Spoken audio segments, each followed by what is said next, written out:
하나님 말씀 구약성경 스바냐 2장 8절에서 15절을 한 번 더 보도록 하겠습니다.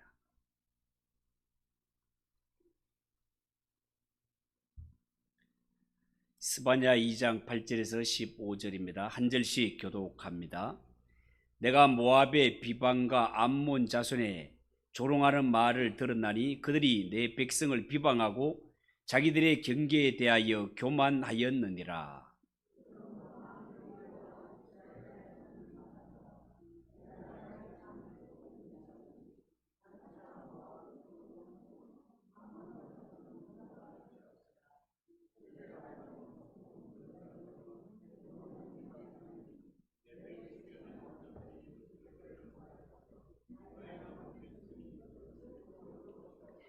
그들이 이런 일을 당할 것은 그들이 만군의 여호와의 백성을 회방하고 교만하여졌음이라.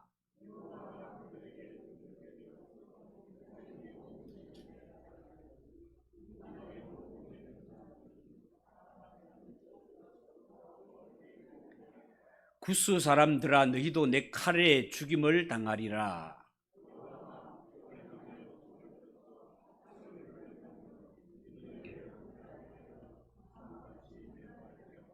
각종 짐승이 그 가운데 때로 누울 것이며 당아와 고슴도치가 그 기둥 꼭대기에 깃들이고 그것들이 창에서 울 것이며 문턱이 적막하리니 백양목으로 지은 것이 벗겨졌음이라.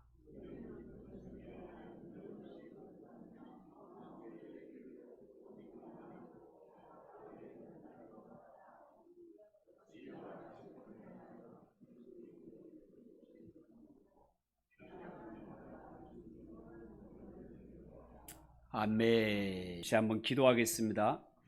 하나님 아버지, 은혜를 감사합니다. 육교구의 찬양을 받아주시며 지금까지 지내온 모든 것들을 다 돌아볼 때 모든 것이 하나님의 은혜였음을 고백합니다. 하나님 아버지, 지금까지도 은혜 가운데 이끌어 주셨지만 앞으로 남은 생에 하나님이 더욱더 은혜 베푸실 줄 믿습니다. 더 좋은 일들이 성도들의 심령과 가정에 충만해지도록 은혜 내려 주시옵소서.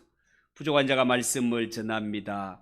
말씀을 전하는 자도 받는 자도 겸손한 마음으로 피차의 은혜 받는 복된 시간이 되게 하옵소서. 예수님의 이름으로 기도하옵나이다. 아멘. 읽은 이 말씀을 가지고 남은 자에게 주실 축복이라는 그런 제목으로 말씀을 전하겠습니다. 하나님의 언약을 떠난 유다와 예루살렘을 하나님은 심판하시기로 작정하셨습니다.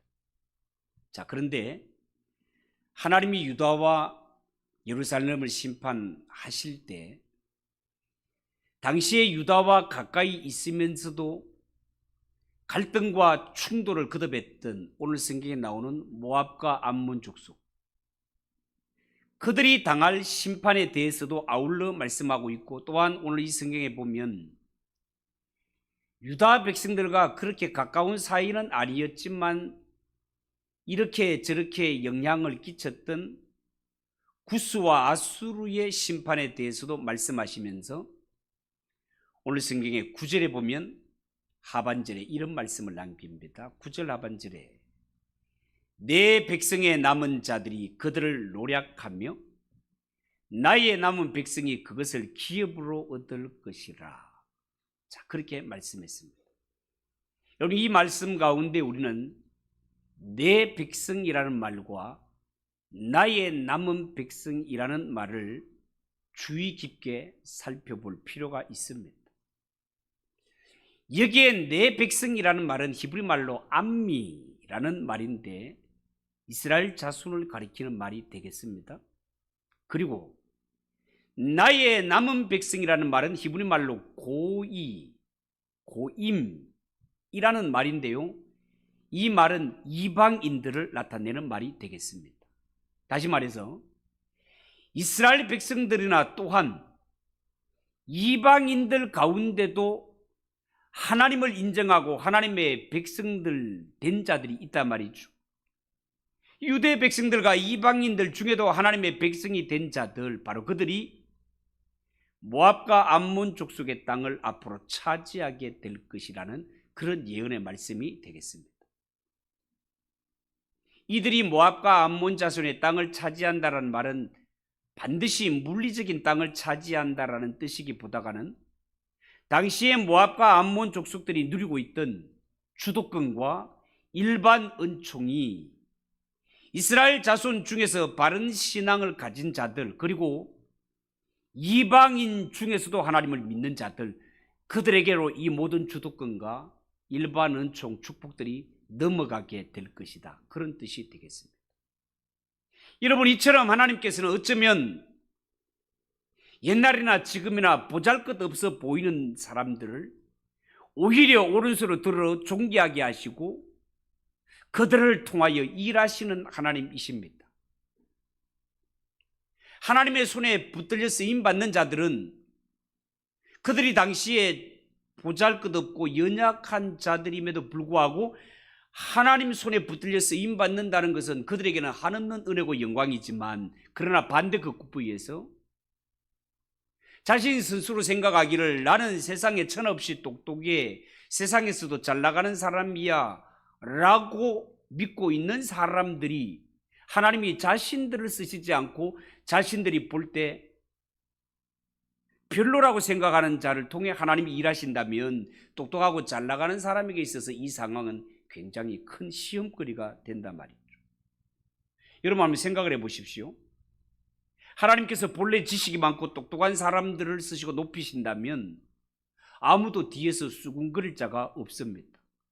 그런데 하나님은 모든 면에서 자기보다 못한 사람, 신분도 낮고 가난하고 무식한 사람들을 나보다가 더 높이실 때 그들을 진심으로 존경하고 따르기란 쉬운 일이 아니다 말입니다.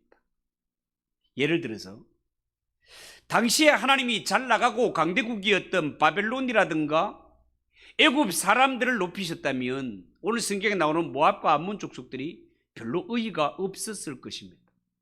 그런데 이 암몬과 모압 자손들이 볼 때 우리보다 형편없는 이스라엘 백성들, 왜? 그들은 430년 동안 애굽에서 종살이하던 그런 족속이기 때문에 우리보다 못한 이스라엘 백성들을 높이시니까 모압과 암몬 족속은 자존심과 교만 때문에 이 상황이 받아지지를 않는 거예요. 그렇지만 다른 민족들 중에도 자존심을 버리고 하나님을, 이스라엘의 하나님을 나의 하나님으로 받아들인 이방인들도 있었습니다. 그들은 앞으로 모압과 암몬 족속이 누리던 애굽과 아수르가 가지고 있던 모든 주도권뿐만 아니라 하나님이 주시는 일반 은총까지 그들이 받아 누리게 될 것입니다. 여러분, 우리나라에 맨 처음 기독교 복음이 들어왔을 때 당시에 우리나라는 조선 사회였었고 양반과 상놈이 있었던 사회였습니다.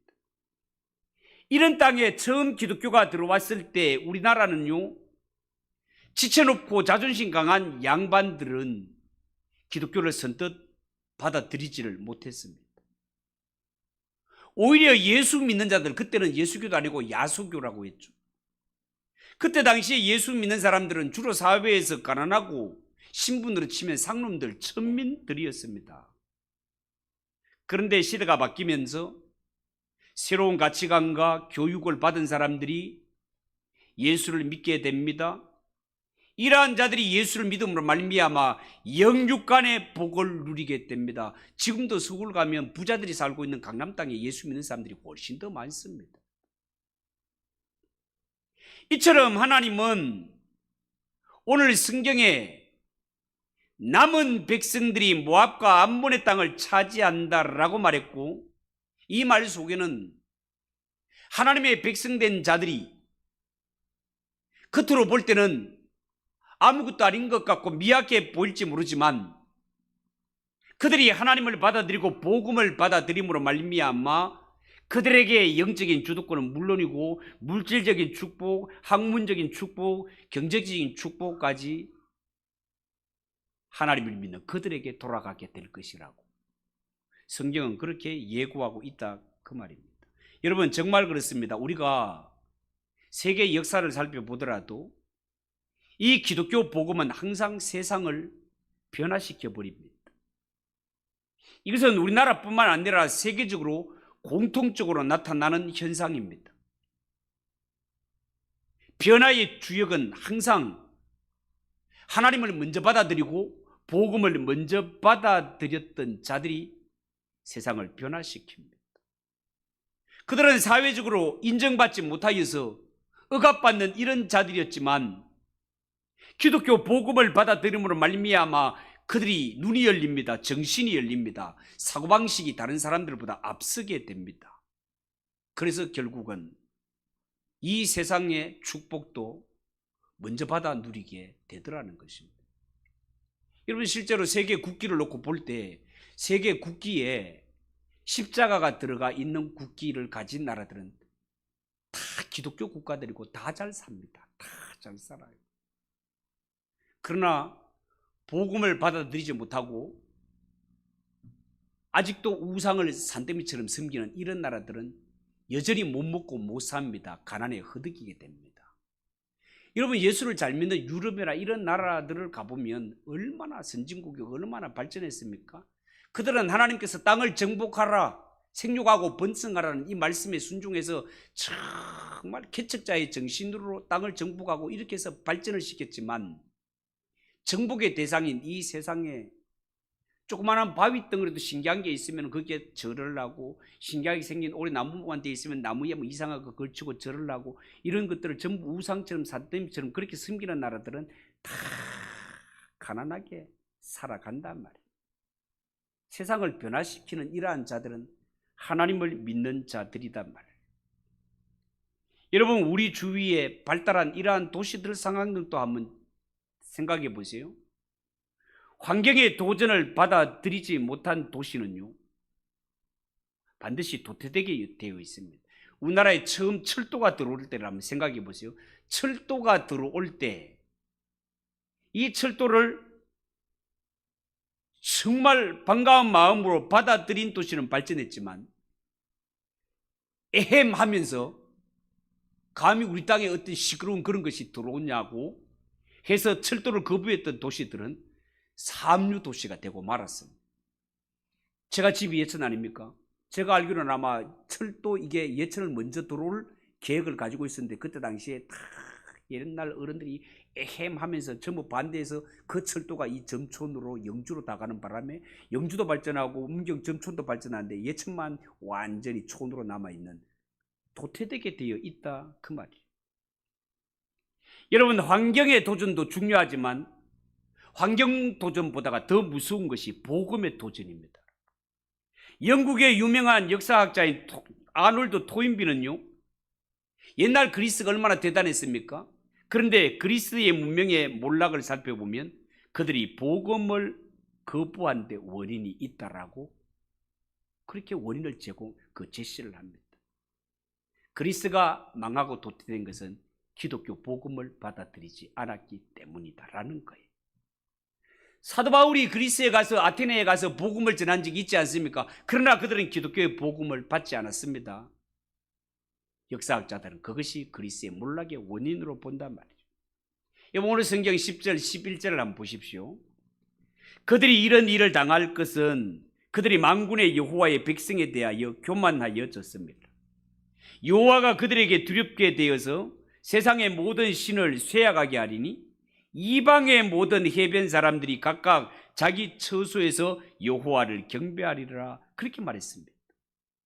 여러분 사람이 진리의 중심에 들어있는 그 영광을 발견하게 될 때 그 진리의 영광이라는 것은 정말 찬란하기 짝이 없습니다. 그런데 이 영광을 둘러싸고 있는 껍데기 포장지가 초라하기 때문에 겉만 보고 진리를 부정해버리는 이런 사람들이 많습니다. 여러분 성경에 보면 천국을 가리켜 신약에 오면 천국은 마치 밭에 감추인 보화와 같다라고 했습니다.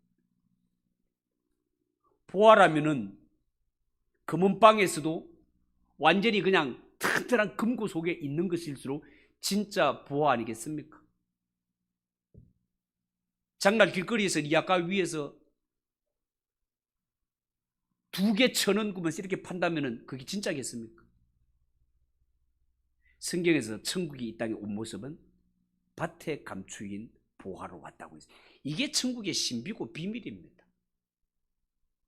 밭에 감추인 보화라는 말이 무슨 말인가 하면 천국이 그렇게 왔다는 것은 세상 사람들이 볼 때 저기에 별것이 있으려고, 내가 그냥 시골길을 걸어가는데 저 밭에서 번쩍하는 것이 있어서 봤을 때 100% 사람들은 저기에 유리 깨진 조각이 있는가 보다, 병 조각이 있는가 보다 하고 지나가지, 우와 저기 금은 보화가 있네 가서 할 사람은 아무도 없단 말이에요. 오늘날 길거리에서 예수 믿으세요 하고 우리가 전도지를 돌리고 섬기며 예수 믿으세요 라고 복음을 전할 때 대부분의 사람들은 그냥 전도지 받고 저쪽에 가서 버리고 이런 식으로 그냥 밭에 감추인 보화를 알아보는 사람이 없단 말이에요. 이 천국이 이렇게 포장지가 그냥 이렇게 쉽게 쌓여서 전달되고 있다라는 이 천국의 비밀이 우리같이 보잘것없는 사람을 통하여 전파되고 있다는 사실이 믿어지지가 않고 실감이 안 나는 거예요. 그래서 천국은 밭에 감추인 보화랍니다. 하나님이 믿음을 선물로 주시고 눈을 거듭나게 하지 않는 이상은 발견할 수가 없는 것입니다. 적어도 여러분이 이 자리에 이 시간 와서 앉아 있는 것은 밭에 감추어져 있는 보화를 발견한 자들이기 때문에 이 자리에 온 줄로 믿으시기 바랍니다. 이게 천국의 신비고 이게 정말 은혜고 능력이 있단 말이에요. 근데 여러분, 교회를 핍박하는 자들을 보면 교회를 전혀 모르는 사람들이 교회를 무시하고 핍박하는 것 아닙니다. 알고 보면 교회를 어느 정도로 알기는 하는데 그 안에 들어있는 복음의 참된 영광을 보지 못한 채 껍데기만 보고 실망한 사람들이 교회와 복음을 무시하고 업신여기는 것입니다. 그래서 교회는 어쩌면 처음 나온 자보다가는요, 믿은 지 오래된 자가 훨씬 더 교회에 대해서 비판적일 뿐만 아니라 신앙에 관해서도 아주 냉소적인 것을 볼 수 있습니다. 이런 사람은요, 기독교 신앙의 겉모양만, 인간적인 면만 보았을 뿐 정말로 기독교 안에 들어있는 그 하나님의 영광과 진리의 영광을 보지 못한 사람입니다. 보지 못했으면서도 불구하고 마치 자기가 기독교의 몸을 좀 담고 있었다는 그것 때문에 마치 기독교 진리를 다 알고 있는 것처럼, 기독교에는 별로 기대할 것이 없는 것처럼 그렇게 쉽게 오진해버리고 단정해버리는 자들인데 그들은 거듭나지 못한 것입니다. 예수님을 인격적으로 만난 적도 없고 그들은 진리 근처에 접근도 못했고 천국을 맛보지 못했기 때문에 그렇습니다. 여러분, 오늘 성경에 나오는 모압과 암몬 사람들이 하나님의 백성을 해방하고 스스로 자신을 높여 교만해진 것도 결국은 이스라엘의 인간적인 면만 보고 그들과 함께하는 하나님의 영광을 보지 못했기 때문에 모압과 암몬이 교만한 마음을 품는 것입니다. 그런 점에서 이 세상 살아가면서 가장 불쌍하고 가장 불행한 사람이 있다면 그것은 기독교를 수박 겉핥기식으로 핥고 지나간 사람들, 정말 불행한 사람들입니다. 그 속에 얼마나 달콤한 것이 있는가를 맛보지도 못한 채, 오늘 성경에 보면 오히려 해변 사람들, 이방인들입니다. 해변 사람들은 여호와를 받아들였지만 모압과 암몬 사람들은 따지고 가면 아브라함의 조카 롯의 후손들 아닙니까, 여러분? 어쩌면 하나님을 알아도 이들이 더 잘 알아야 되고 이들이 하나님의 은혜 안에 들어와도 먼저 들어와야 할 자들인데, 모압과 암몬 사람들은 겉으로 볼 때는 아는 것 같고 될 것 같은 자들이지만 겉만 보고 실망하고 천국 문전에서 쫓겨나 버렸지만, 그러나 오히려 해변에 살고 있는 이 이방인들이 오히려 하나님께로 나와 구원을 얻게 되더라는 것입니다. 여러분, 구약 성경에 보면 고대 세계는요, 아수르와 애굽이라는 강력한 두 축을 중심으로 움직이지고 있었습니다. 세계 지도를 놓고 보면은요, 가나안 땅 이스라엘은요, 바로 이 두 곳을 연결하는 곳에 위치하고 있었기 때문에 본의 아니게 세계 중심지가 될 수밖에 없었습니다. 그런데요, 이 유다와 예루살렘의 멸망으로 세계의 중심은 다른 곳으로 옮겨지게 될 것입니다. 12절 13절. 구스 사람들아, 너희도 내 칼에 죽임을 당하리라. 여호와가 북쪽을 향하여 손을 펴서 아수르를 멸하며 니느웨를 항폐하게 하여 사막같이 메마르게 하리니 라는 말이 나옵니다. 여러분, 고대 역사를 보면은요, 한때 이 성경에 나오는 구스, 이 구스가 막강한 세력으로 애굽 전 지역을 지배했던 적이 있습니다. 그래서 구스라는 말은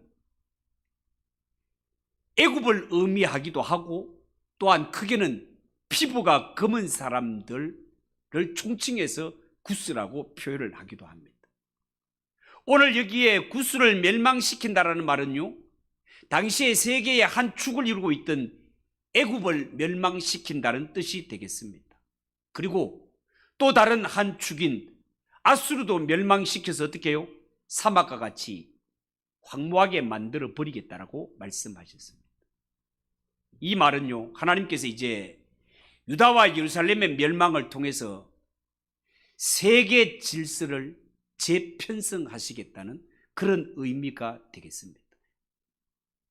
앞으로 세계의 중심은 일어나가 되어서 바벨론으로, 페르시아로, 마게도냐로 그렇게 넘어가게 될 것입니다. 그 이유가 뭡니까? 신약에 와서 보면 알겠지만 이렇게 함으로 말미암아 전 세계로 하여금 예수 그리스도의 오심을 준비케 하는 것을 보게 됩니다. 여러분, 지금까지 세계는 애굽과 아수르라는 이 두 축을 중심으로 움직였고, 이스라엘은 아시아와 아프리카를 연결하는 다리로 양방향으로 하나님의 의를 전하는, 복음을 전하는 이러한 역할을 감당하였습니다. 그렇지만 이 유다와 예루살렘이 하나님의 의를 저버린 채 하나님의 언약에서 떠나 제 역할을 감당하지 못하자 하나님은 그들을 멸망시켜 전 세계에 흩어보내심으로 말미암아 신약의 교회를 준비하게 하심을 보게 된다, 그 말이에요. 자, 그렇다면 역사의 중심적인 위치를 빼앗긴 이 애굽과 아수르가 앞으로는 어떻게 될 것인가? 14절을 보십시오. 각종 짐승이 그 가운데 때로 누울 것이며 당화와 고슴도치가 그 기둥 꼭대기에 깃들이고 그것들이 창에서 울 것이며 문턱이 적막하리니 백향목으로 지은 것이 벗겨졌습니다. 자, 그렇게 말하고 있습니다. 여기서 말하는 당화와 고슴도치, 이 짐승들은요, 인적이 없는 곳에 살아가는 그런 동물들입니다. 당화, 이 당화는요, 주로 물고기를 잡아먹고 사는, 우리로 치면 학, 백로처럼 생긴 그러한 새가 되겠습니다. 여러분, 애굽과 아수르는요, 모두가 운하로 아주 유명한 곳이었습니다. 그들은 그 광야 가운데 인공적으로 호수를 만들게 되고 이 호수가 얼마나 컸든지 바다처럼 보일 정도였습니다. 그런데 이렇게 인간들의 웅장한 업적이 있는 이러한 운하들, 이러한 것들이 당화와 같은 이런 새들만 살게 되는 땅이 될 것이다 말이에요. 이런 새들만 살게 된다는 말이 새들의 천국 뭐 그런 말이 아니고, 여러분, 우리가 때로는 차를 타고 고속도로 또한 국도를 달리다가 보면 백로 서식지를 볼 수 있습니다. 여기 영광에도 있고 호계에도 있어요. 백로 서식지를 하얀 새들이 소나무 위에 착 앉아 있는 게 멀리서 보면 아름답게 보이죠. 가까이 가 보면 이 백로가 지너친 서식지는요, 경치는 좋은 것 같은데 가보면 한결같이 그게 나무들이 메마르고 땅바닥은 그 배설물로 인해 가지고 땅 자체가 죽어 다른 것은 살 수 없는 땅으로 변해가는 것을 볼 수 있습니다. 한때 세계를 호령했던 애굽과 아수르가 바로 그런 곳이 되어버린다라는 겁니다. 하나님이 역사의 중심에 축을 옮긴 후에 그들은 망하게 될 것이다, 그 말입니다.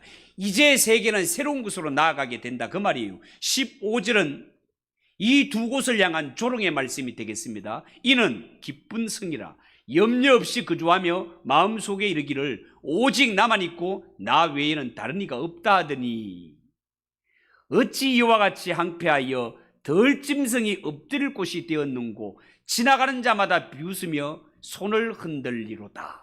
자, 이런 말씀이 있습니다.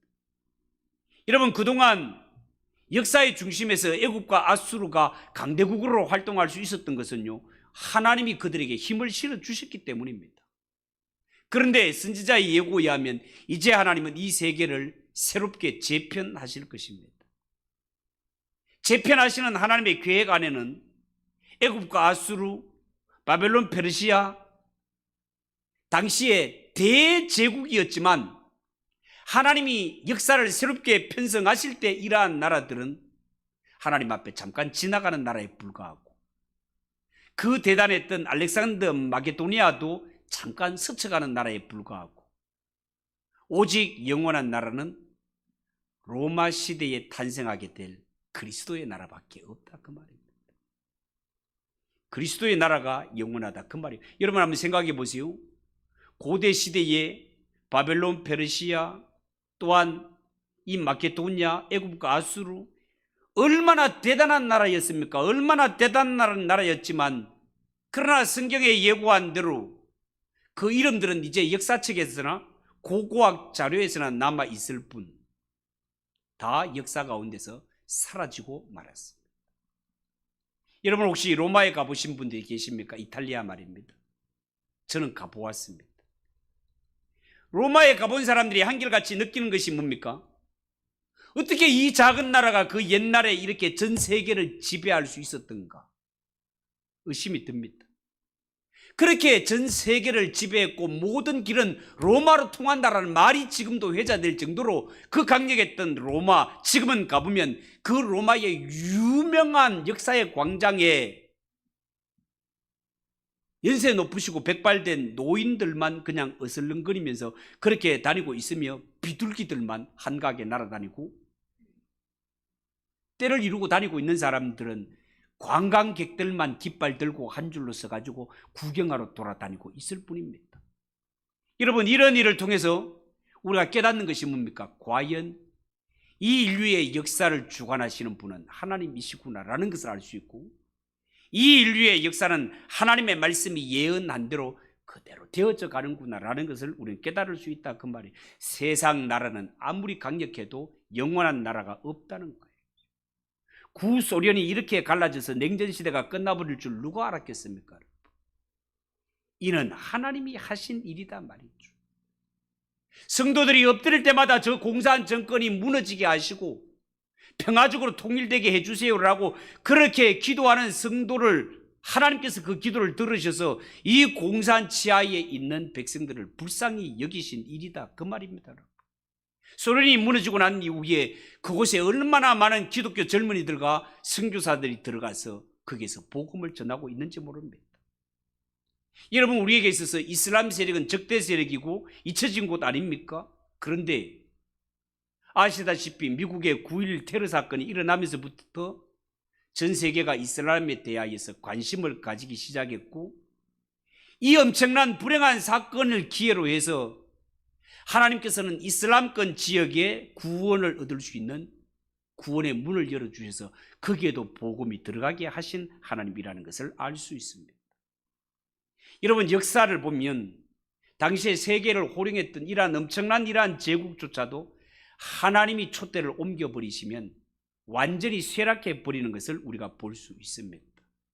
그냥 역사 가운데 이름만 남지 나라는 사라져 버리는 것을 우리는 보게 됩니다. 이미 성경에 다 예언된 일이다 말이죠. 그러면 어떻게 하면 그 나라가 하나님의 구원 역사에서 중심에 서서 끝까지 주님 오시는 날까지 살아남을 수 있을까? 교회의 본질을 잃어버리지 않아야 됩니다. 하나님이 이 땅에 세우신 교회가 이 땅에 잃어버린 영혼을 찾아 구원하시려는 하나님의 그 거룩한 공동체 교회가 인간적인 방법으로 타락해 가는 것이 아니라 항상 하나님 앞에 겸손히 무릎을 꿇고 기도하며 이 복음 전하는 일에 열심을 다할 때 하나님께서는 그 교회와 성도를 보시고 역사의 주역이 되게 하실 것입니다. 그 세계를 제패했던 로마가 지금은 그런 지경이 되어버렸고, 그 유럽과 그 세계 엄청난 성당들, 교회들을 가보면 지금은 그러한 곳들이 도서관이 되고 술집이 되고 이렇게 변화된 이런 모습들을 보면서 관광 가이드가 깃발 들고 따라가서 사람들 구경시키면서, 여러분, 옛날에는 여기에 사람들이 구름대처럼 많이 모여서 예배를 드린 그 유명한 예배당입니다 하는데, 지금은 예배 드린 사람들이 몇십 명밖에 없고 다 늙은 사람들이고 구경거리가 되는 관광거리였던 것처럼, 대한민국도 마찬가지요. 대한민국도 우리가 정말 주님 오시는 그날까지 교회의 본질을 잃어버리지 아니하고 정말로 이 교회가 하는 일이 무엇인지를 알아 이 복음 전하에 영혼을 살리는 일에 매진하고 교회의 정체성을 바르게 해서 이끌어갈 때 끊임없는 부흥과 주님 오실 그때까지 사명을 감당하겠지만, 이 사명을 놓쳐버리고 교회의 정체성을 잃어버릴 때 어쩌면 우리나라 대한민국의 교회들도 세월이 흐르면 세계 속의 관광지가 되어서 지금 큰 교회들이 텅텅 비어서 관광객들이 와서, 여보세요, 여기 대한민국의 교회들이 옛날에는 세계에서 제일 큰 교회들이 다 여기 있었고 성도들 가장 많이 모였던 이러한 예배당이 바로 여기인데 지금은 이렇습니다라고 구경거리가 될 수도 있다는 사실을 명심하시고, 교회를 구성하고 있는 우리 한 사람 한 사람이 정말 예배 현장에 와서 예배하고 찬송하고 끊임없이 하나님께 기도하고 나가면 이 복음 전하여 죽을 영혼 살리는 이 교회의 정체성을 잃어버리지 아니하고 교회가 본질의 모습을 그대로 회복해서 정말 복음 전하고 기도하고 예배하는 일에 전력을 다할 때, 하나님은 변함없이 주님이 오실 때까지 이 교회를 통하여 나라도 복주시고 왕성하게 하신다는 사실을 꼭 기억하시고, 그 사명을 잘 감당하는 우리 교회, 잘 감당하는 여러분이 되시기를 예수님의 이름으로 축복합니다. 기도하겠습니다. 하나님 아버지, 은혜를 감사합니다. 하나님 아버지, 세계를 주름잡던 이러한 대제국들도 하나님이 그들에게 촛대를 옮기셨을 때 다 관광지로 전락하고 역사에서 사라져 버리는 것을 봅니다. 하나님, 우리나라 대한민국이 잘 되기를 원합니다. 주님 오시는 그날까지 든든히 서기를 원합니다. 그렇게 되기 위해서는 교회와 성도가 하나님 교회의 본질을 회복하고 교회가 정말 교회로서의 정체성을 분명히 하는 것이 정말로 소중한 일입니다. 하나님, 우리 한 사람 한 사람이 교회가 무엇이며 교회가 해야 할 일이 무엇인지를 분별하여 반드시 하나님이 원하시는 교회로 세워가는 우리 성도들이 되게 하옵소서. 예수님의 이름으로 기도하옵나이다. 아멘. 289장 찬송하겠습니다.